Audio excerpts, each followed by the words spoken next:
Bon, je vous laisse digérer tranquillement le fait que vos ancêtres n'étaient pas gaulois, mais il y a encore plus grave. Il y a encore plus grave. Ah, le temps passe vite. Oh là là.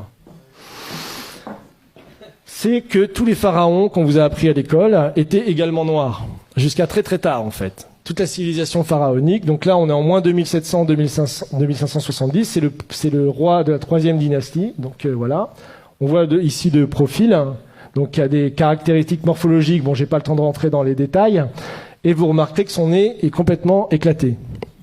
Voilà, donc ça c'est son gouverneur, c'est celui qui a battu la fameuse pyramide de Saqqara, moins 2600 avant Jésus-Christ.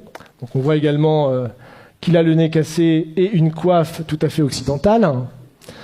Donc ça c'est 2700 également avant Jésus-Christ. Ça c'est le dernier souverain de la 3e dynastie. Donc on voit un profil également typiquement européen que vous pouvez voir évidemment. C'est assez flagrant avec une coiffe tout à fait alsacienne, donc typique justement du sud de l'Égypte. Donc voilà, vous remarquez qu'il a également le nez cassé. Hein. Voilà, ça enfin c'est un petit peu plus tard. Donc c'est Ramsès III, c'est le plus connu, qu'on vous présente souvent à l'école, mais on vous présente pas cette version-là à l'école. Hein. On vous le montre sur un hiéroglyphe. Donc également un profil tout à fait négroïde, comme on dit, et à qui on a également cassé le nez.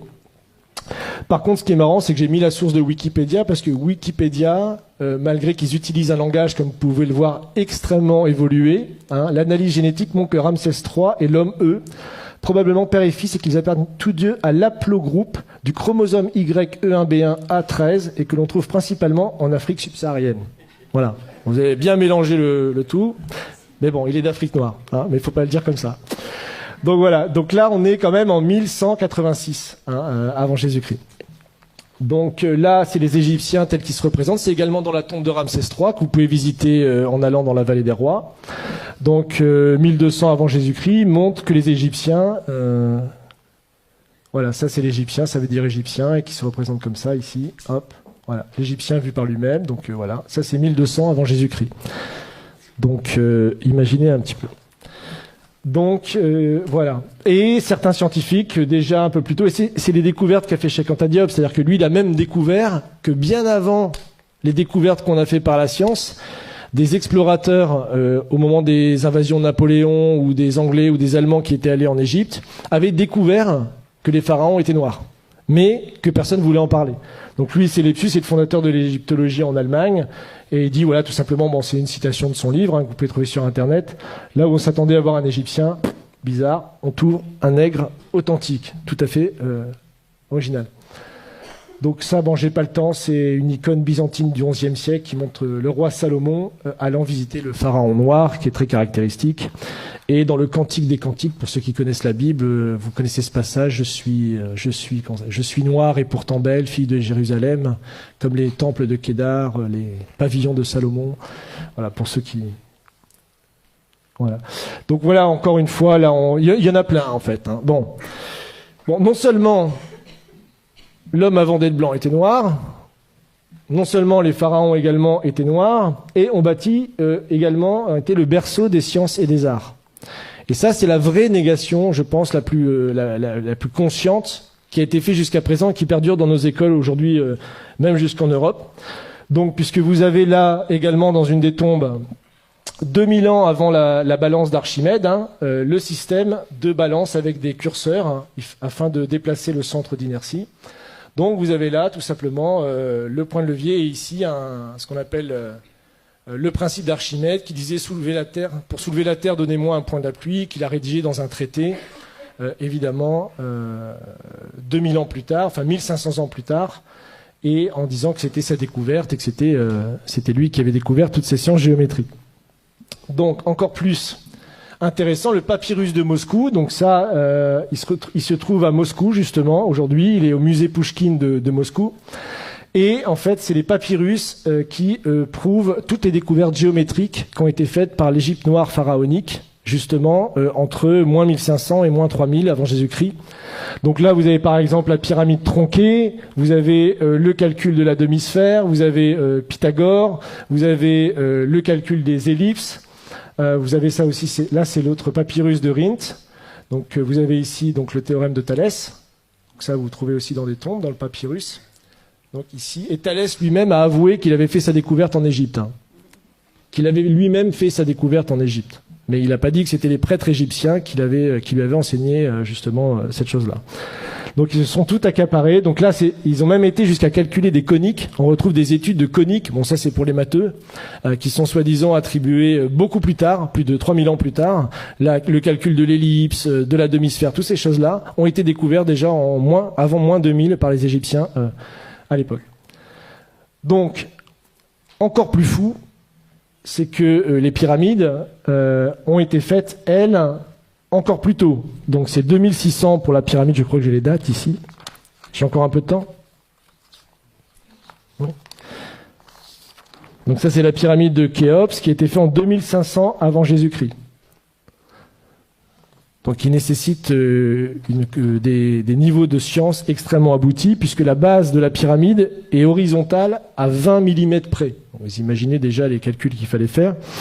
Et pour obtenir un carré parfait de la pyramide, c'est seulement 0,05% d'erreurs qui ont été faites. Aujourd'hui encore, moi j'ai lu des thèses qui datent de 1970 qui vous prouvent qu'il est impossible que les Égyptiens aient construit les pyramides.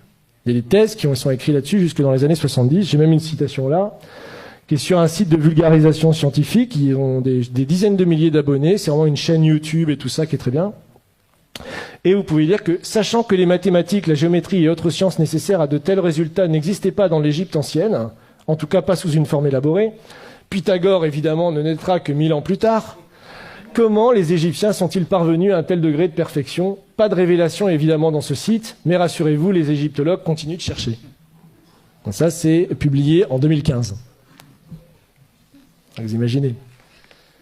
Donc ça, c'est pour vous montrer les dates justement des grands découvreurs qu'on apprend à l'école. Donc le théorème de Pythagore, Thalès, le théorème de Thalès, évidemment, puis d'autres scientifiques ont travaillé sur les coniques ou Archimède. Donc voilà. Enfin, pour finir, ça c'est une image peinte du Sphinx à l'époque de Napoléon par quelqu'un qui s'appelle Vivant Denon, et donc qui est assez caractéristique, comme vous pouvez le voir, de la race négroïde des Égyptiens. Donc ça, c'était publié à l'époque, et lui-même disait, je vous cite, « Je n'eus que le temps d'observer le Sphinx, qui mérite d'être dessiné avec le soin le plus scrupuleux, et qui ne l'a jamais été de cette manière. Quoique ses proportions soient colossales, les contours qui en sont conservés sont aussi souples que purs. L'expression de la tête est douce, gracieuse et tranquille. Le caractère en est africain, mais la bouche dont les lèvres sont épaisses a une mollesse dans le mouvement et une finesse d'exécution vraiment admirable. C'est de la chair et de la vie. Quant au caractère de leur figure humaine, n'empruntant rien des autres nations, ils ont copié leur propre nature, qui était plus gracieuse que belle. En tout, le caractère africain, dont le nègre à la charge est peut-être le principe. » Donc ça, le Sphinx, je vous rappelle, c'est en même temps que les pyramides, hein, c'est 2600 avant Jésus-Christ. C'est d'ailleurs jusque la basilique Saint-Pierre de Rome, je crois que c'est plus grand que la basilique Saint-Pierre de Rome encore aujourd'hui, et c'est encore aujourd'hui la plus grande sculpture réalisée sur un seul bloc, 2600 ans avant Jésus-Christ. Donc c'est encore une prouesse scientifique qu'on ne sait pas expliquer aujourd'hui. Hein. Donc voilà, et pour finir, puisque le temps presse, ça c'est un proche également de Napoléon, donc qui a été avec lui dans les voyages en Égypte, et qui fait cette citation sur laquelle je terminerai pour vous laisser réfléchir à tout ce que je viens de vous dire. Donc il parle justement des Égyptiens. Tous ont le visage bouffi, l'œil gonflé, le nez écrasé, la lèvre grosse, en un mot un vrai visage de mulâtre. J'étais tenté de l'attribuer au climat lorsqu'ayant été visiter le Sphinx, son aspect me donna le mot de l'énigme. En voyant cette tête caractéristique du nègre dans tous ses traits, je me rappelais ce passage remarquable d'Hérodote où il dit « Pour moi, j'estime que les Colches sont une colonie des Égyptiens, parce que comme eux, ils ont la peau noire et les cheveux crépus. » C'est-à-dire que les anciens Égyptiens étaient de vrais nègres. Mais en revenant à l'Égypte, le fait qu'elle rend à l'histoire offre bien des réflexions à la philosophie. Quel sujet de méditation de voir la barbarie et l'ignorance actuelle des Coptes, issus de l'alliance du génie profond des Égyptiens et de l'esprit brillant des Grecs, de penser que cette race noire, aujourd'hui notre esclave, est l'objet de nos mépris, et celle-là même à qui nous devons nos arts, nos sciences et jusqu'à l'usage de la parole. Imaginez enfin que c'est au milieu des peuples qui se disent les amis de la liberté et de l'humanité que l'on a sanctionné le plus barbare des esclavages est mis en problème si les hommes noirs ont une intelligence de l'espèce de celle des hommes blancs. Donc ça, c'est tout le débat de l'époque pour savoir si puisque c'est la période de l'esclavage, on réhabilite l'esclavage, qui sera réaboli que plus tard en 1848. Donc on voit que le débat a été posé et la vraie découverte de Cheikh Anta Diop, c'est de montrer même que ces découvertes à lui étaient déjà connues à une époque, mais qu'elles ont été passées pendant plus de 200 ans, jusqu'à la période de Cheikh Anta Diop, sous silence. Personne ne connaissait ces citations. Donc voilà.